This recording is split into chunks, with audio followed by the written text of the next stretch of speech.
Want to advertise your business in a cost-effective way? It's time to give podcast advertising a try.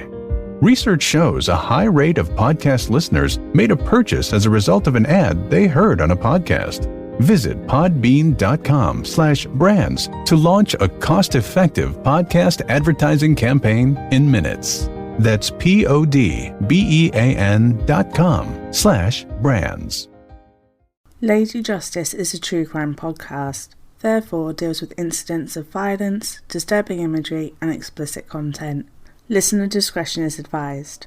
The Lady Justice podcast wishes to offer their deepest condolences to the victims' families and wishes to offer thanks to those that work in emergency services.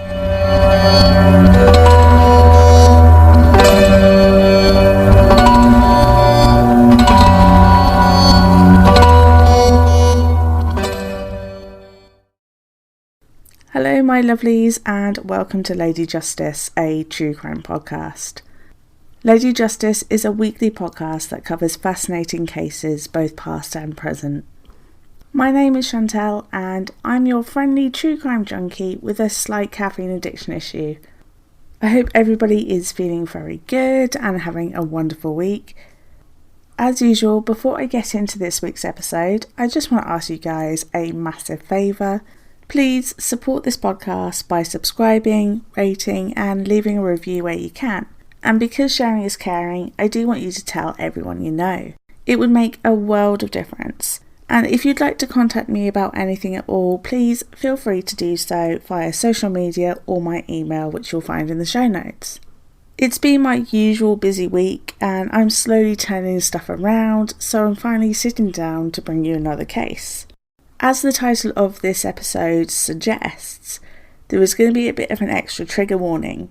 This case covers the murder of a child and contains descriptions of extreme violence and decapitation. It was 12:50 a.m. on a quiet Friday morning when a man walked into a Sunderland police station and declared to the officer before him, "I've just cut my bairns' head clean off." This is the case of little Tommy Tucknett. So, without further ado, here's some background on the location and the time frame of this crime. We're heading back to 1919 and we're in the northeast of England. Sunderland to be precise. The city is located just 10 miles south of Newcastle and has a rich shipbuilding and mining history. As always, all my sources will be listed in the show notes. So let's get on it like a car bonnet. Thomas Tucknett was born in the city of Sunderland in September 1912. A bright, lovable boy adored by his parents George and Jane Ann. He was the youngest sibling, with an elder sister and brother. For the first 3 years of his life, everything was stable, an almost comfortable life. That was until tragedy struck the Tucknett family. In the late March of 1915, George Tucknett suddenly died at the Royal Infirmary. Jane Ann was now a young widow of just 30 years old. She tried to stay strong for her young family and had undisputed support of her friends and family. Bringing up 3 young children could not have been easy, but she persevered. Eventually, she met a man who asked for her hand in marriage. A few years had passed since the death of her husband, and she was in love, happy to begin a new life. In the May of 1917, Jane Ann married John George Turnbull.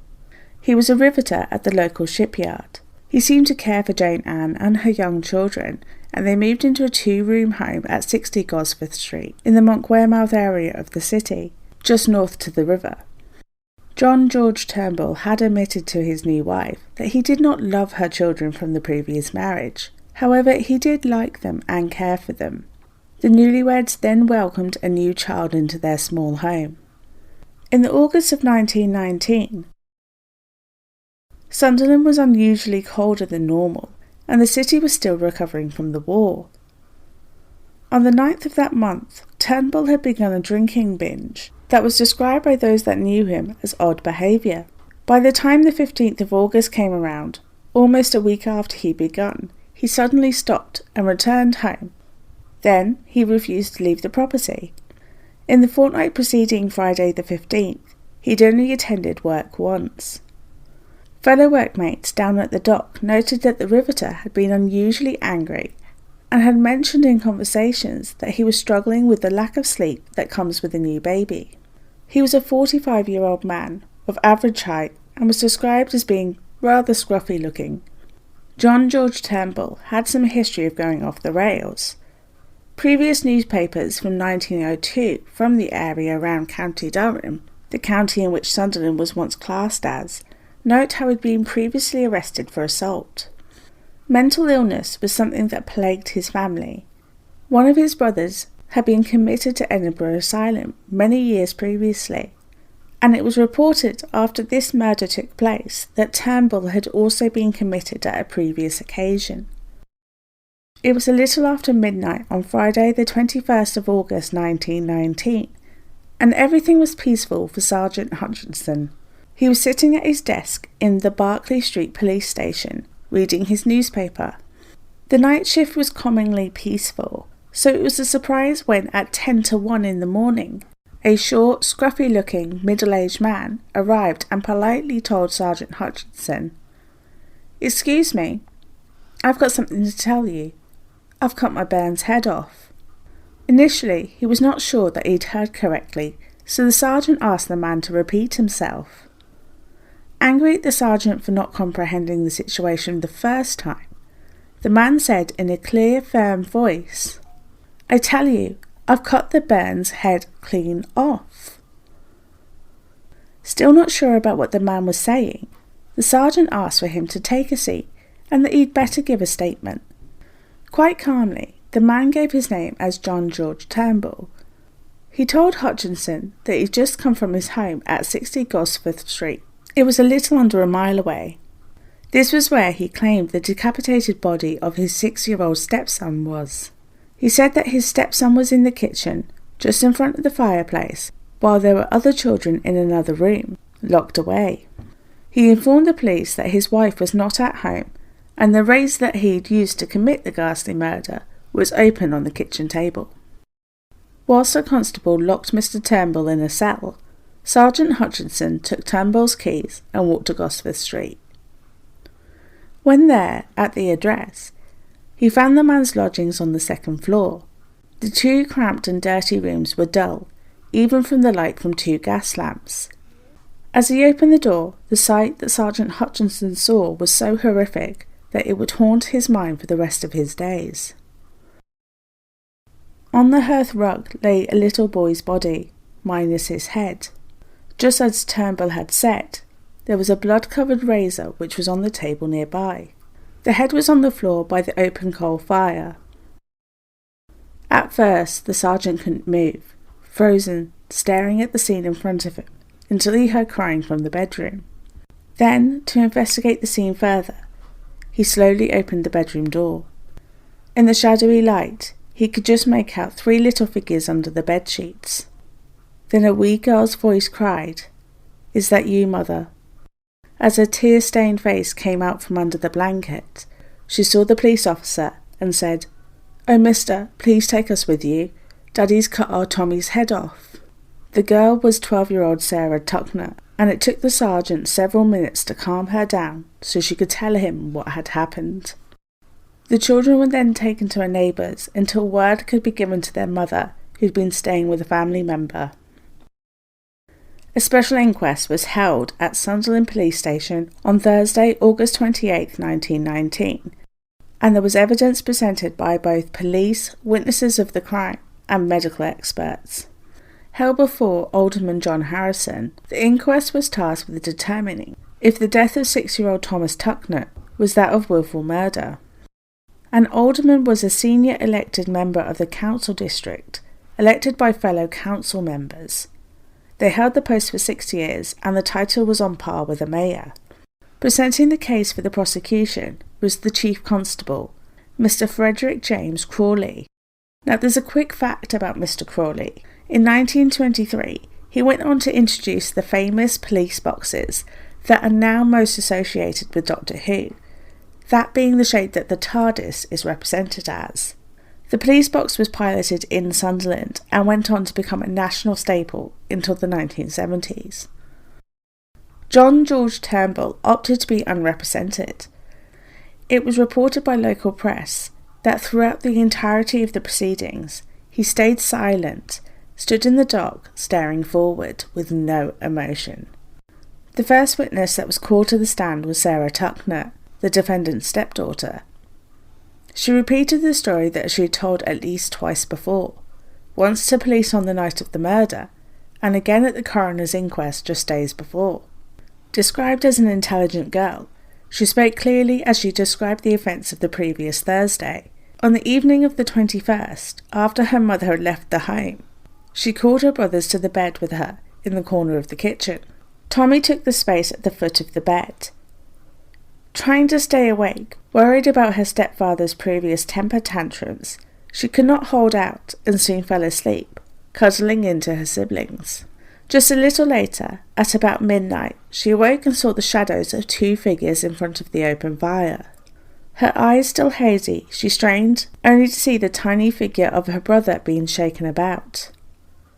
Tommy was dropped onto the floor, clearly suffering in pain, and Sarah tearfully testified that he turned to her and said, "Sarah, Sarah, good night." Tommy then closed his eyes, and Sarah was to say that in that moment she believed him dead, as he did not speak again. The little girl's testimony went on to state, "I was going to get out of bed to pull Tommy in beside us again, but my daddy told me not to get up. After that he turned my brother over and over and put a medicine bottle in his mouth. He went into the other room and fetched out a razor and cut Tommy's head off. He never even laid the head down. He clashed it against the fender. I yelled murder, and my father came over to me and said he would kill us, so we covered our heads in the bedclothes." Turnbull then sat waving the blood-soaked blade at the remaining children. One of the boys, known as Matty, began to beg before the madman for their lives. Sarah was sliced across the hand in the commotion as she tried to protect her younger brothers. Turnbull stepped away from the children and walked into the other room. Reappearing fully dressed, he put out one of the gas lamps. Sarah begged her stepfather not to lock them in with their dead brother, but he insisted that he must.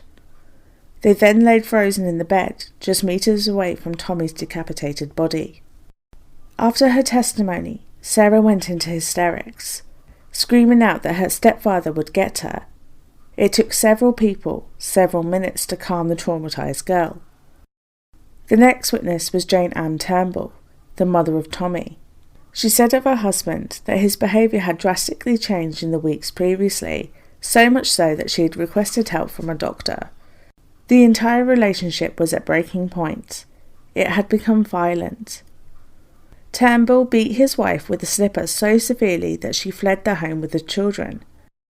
On the Tuesday leading up to the murder, it took an even more sinister turn. Turnbull kept waking throughout the night, and when Jane Ann asked him what was wrong, he declared that she must get out of bed, as he wished to cut her head off. He then asked for the baby, and as any mother would, she defended the infant, and he went on to scream at her that he wanted to kill it. Kill it being the term of his description. The Thursday night, the night of her son's death, Mrs. Turnbull had decided that she would leave the home to stay with family, as she felt unsafe, but hoped that if he had the children to himself, it would push him to get his act together. She had waited just outside the door of the lodgings until the children went quiet. This was confirmed by a neighbour. She learnt of her son Tommy's death at 2 a.m. the Friday morning. Asked if he'd ever threatened any of the other children besides the baby, Jane Ann declared that he had not, and he had, in fact, said that he liked Tommy best. The evidence of Sergeant Hutchinson came next, detailing the defendant's confession. When he was questioned to the demeanour of Turnbull, he said, "He appeared to be suffering from delusions, but seemed normal in his speech. He had a wild appearance in his eyes, very much so." The police surgeon, Dr. Hickey, gave testimony, firstly describing the scene of the crime. The head of Tommy had been completely severed from the body and was a few feet away. There were no further bruises or marks on the small child. He told how the property showed no signs of disorder, so that a struggle was ruled out, and that when he conducted a post-mortem, he found Tommy to be in good health, well nourished, and the cut to the neck was made with great force. The clean cut went through all structures and was likely to be done in one action. The medicine bottle that was referred to in Sarah's evidence was tested, and the contents were found to be non-poisonous. Dr. Hickey then went on to tell of his examination of the defendant Turnbull. He had met with Turnbull as he was being detained at the Berkeley Street station. He seemed very quiet, unnaturally quiet in fact. On being questioned, he told me that he had been drinking and that he had not slept for some weeks. He knew he was in the police station, but he did not seem to care or mind what he was there for. I did not question him about the murder. There was blood on his hands. Hickey was then questioned whilst on stand whether he could clarify Turnbull's mental condition at the time. There was something wrong, certainly. He was unnaturally quiet for a man who had gone through such a thing as cutting his child's head off. He did not seem to realise his position, but sat very quiet all the time. In the morning after the murder, whilst at the police station, Turnbull was offered breakfast. He took the food and ate it while still covered in Tommy's blood. Due to Turnbull's confession and the evidence that we've just discussed being presented at his trial, he was detained until his appearance at Durham Assize Court. On November 12, 1919, a jury, without having to need to retire, gave the verdict of guilty immediately, and the judge, Mr. Justice Lawrence, taking into account the evidence of medical experts, spared Turnbull's life, ordering him to serve life at His Majesty's pleasure. He was then transported to the infamous Broadmoor.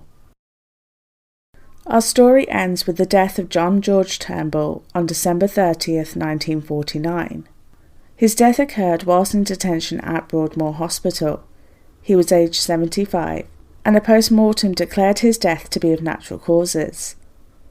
He'd spent 30 years of his life safely locked away from society. So that's the case of little Tommy Tucknett, and it's an incredibly sad one. What those children witnessed that night must have stayed with them for the rest of their lives, and the sheer bravery of the 12-year-old Sarah to stand up in court is most definitely something to be admired. As usual, after all this darkness, I think we need to do something kind for others and make this world a nicer place to be part of. This week's small act of kindness is completely free and perfectly easy. I want you to go out and create something for someone else. Recently, I was talking to someone about how handmade gifts mean so much more. So why not take a little time, make some art or a playlist for someone that you think of often. I promise they will definitely appreciate it. Now, go be good people, go be kind, go be safe, and most importantly, go be happy.